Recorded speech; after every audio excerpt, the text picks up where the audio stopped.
Hello students, आज हमारा नया टॉपिक है इकोटोन्स एंड एज इफेक्ट।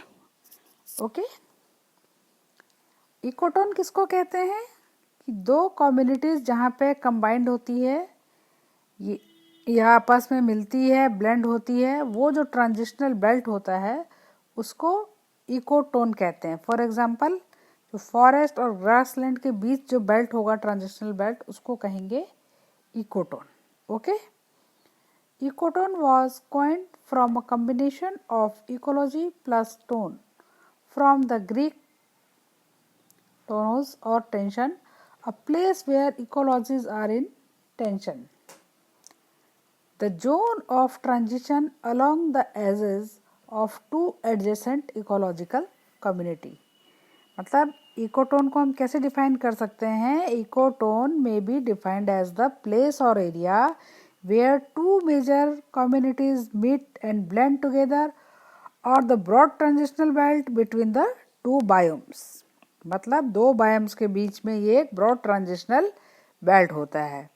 जैसे मैंने एग्जांपल बताया फॉरेस्ट और ग्रासलैंड के बीच में, इसी तरह से फ्रेश वाटर और मैराइन वाटर के बीच में जो इस्चुराइन वाटर होता है, ये भी एक तरह का इकोटोन होता है। The transitional zone between forest and grassland, between tundra and coniferous forests, between soft bottom and hard bottom marine community, and the estuarine region between freshwater and marine water habitat are the examples of various ecotones।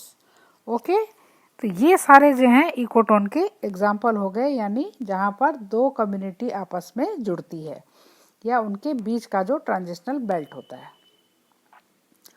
अब आप देखिए इसमें कैसे दो ecotone दिखाए गए हैं, lake habitat और मार्शलैंड हैबिटेट के बीच में, इसी तरह से मार्शलैंड और फॉरेस्ट हैबिटेट के बीच में। ये जो बीच का एरिया होता है जो इंसर्कल किया हुआ है, इसको इकोटोन कहते हैं।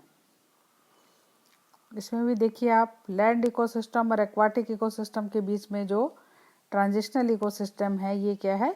इकोटोन है। Now edge effect. Edge effect किसको कहते हैं? देखिए इकोटोन क्या था? ये just ecotone is a junction zone और tension belt which is narrower than the adjoining areas between which is light. ठीक है।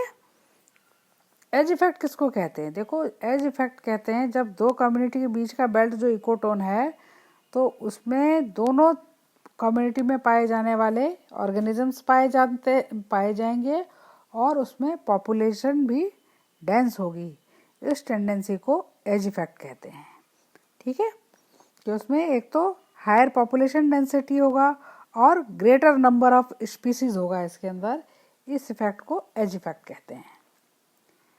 N edge is the boundary और interface between two biological communities और between different landscape elements. Refer to the changes in population और community structures that occur at the boundary of two habitats। ये देखिए as effect, ये Woodland, बीच में ये open corridor है और इसमें आप कितने तरह के एनिमल्स आप या ऑर्गेनिजम्स देख सकते हैं। As the edge effects increase, the boundary habitat allows for greater biodiversity। Okay, मतलब एज इफेक्ट क्या है? ये जो अपना इकोटोन वाला एरिया है, it contains some organisms from each of the communities and in addition some species which are restricted to the ecotone. Thus ecotone contains a greater number of species and a higher population density than either of the adjacent biomes. यानी दोनों जो adjacent biomes है उससे ज़्यादा इसमें variety या number of species होगा और पॉपुलेशन डेंसिटी भी हायर होगी।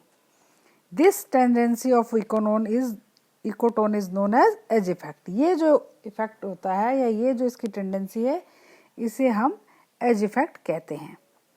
The edge effect could be defined as the tendency of ecotone to contain a greater number of species and a higher population density.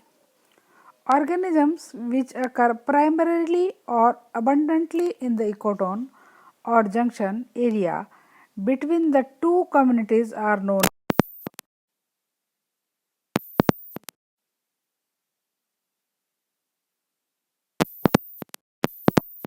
Ecotone ये species as effect वाले species.